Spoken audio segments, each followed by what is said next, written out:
You did great. I was born in All City, 1926, in a house on a Sunday morning.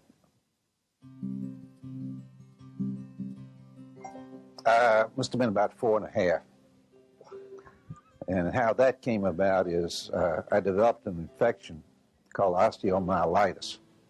Now, I was hospitalized at North Louisiana, had an operation which was a surgical drainage because there were no antibiotics and no sulfur in those days to treat this infection. This physician came out to my house every day for 6 weeks to change the bandage. And there was my relationship with medicine.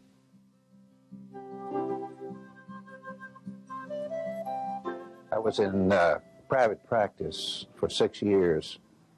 It was a lot different in the days when I did private practice than there is nowadays. I was on call every night, and we made rounds twice a day, including Saturdays and Sundays. I was young then. Couldn't do that now.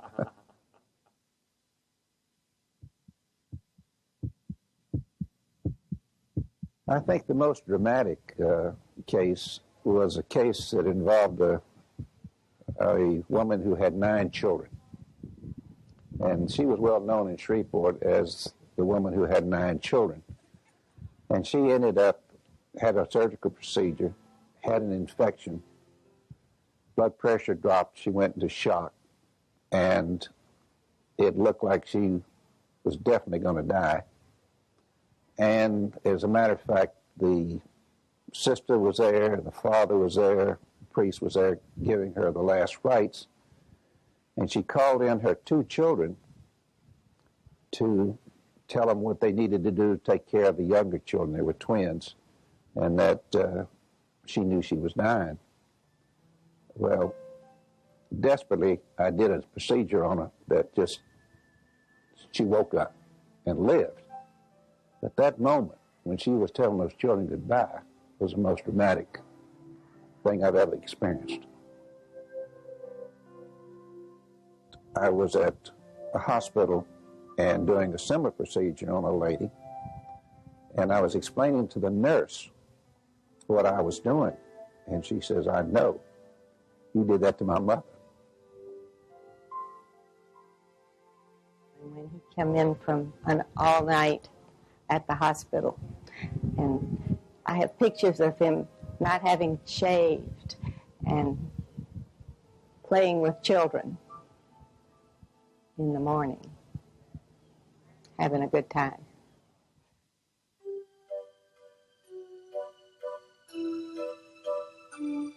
He was a father. I mean, he taught all my brothers to play ball, all of us to play tennis. He taught me how to ride a bike. He never missed a ballet recital or piano recital. I mean, he was really into our lives. And all I can say is we always felt like we were the most important, that we came first. He taught us not by preaching, but by example, by the way he lives his life. I don't know the doctor or the dean. I mean, to us, he was just Dad. When I've had a problem, my kids have had a problem, the first one we call is Ike. And he's always there for us. I gave up a very lucrative practice to go to Confederate and took a significant reduction in income. But I think I felt that I could probably give more of myself by teaching than I could as an individual just treating patients, and that was never a mistake. And my family was very supportive, even though the income went down, and we just lived modestly.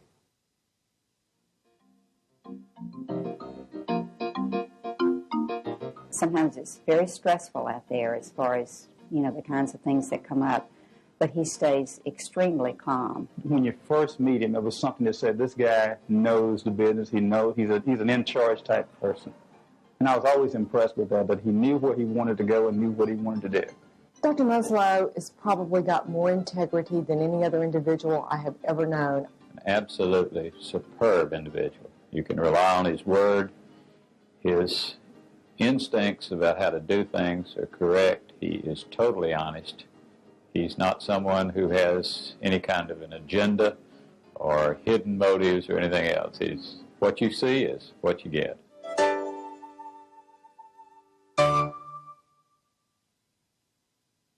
I can only say that we've been married for 42 years or more now, a little more than that.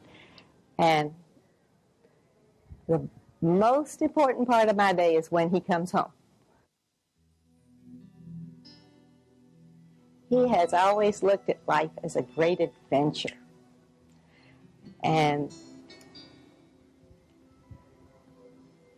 I've been very lucky to be able to share that. I hope we have many more years of a very wonderful adventure. He's really just one in a million. This is just a small token of, just to say thank you for being such a great, wonderful guy and a great, wonderful teacher.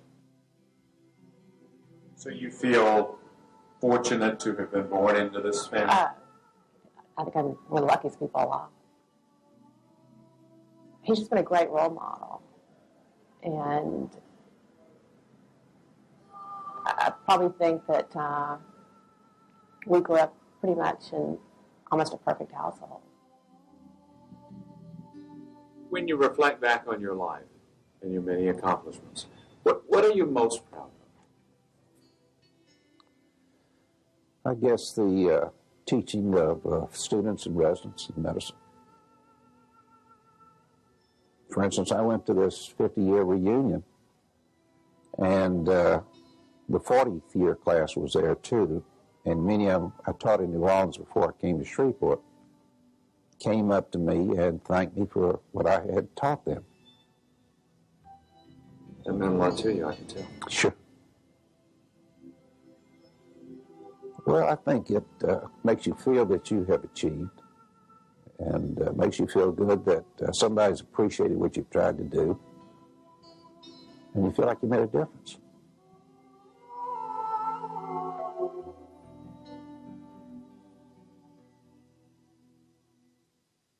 And you feel like you made a difference.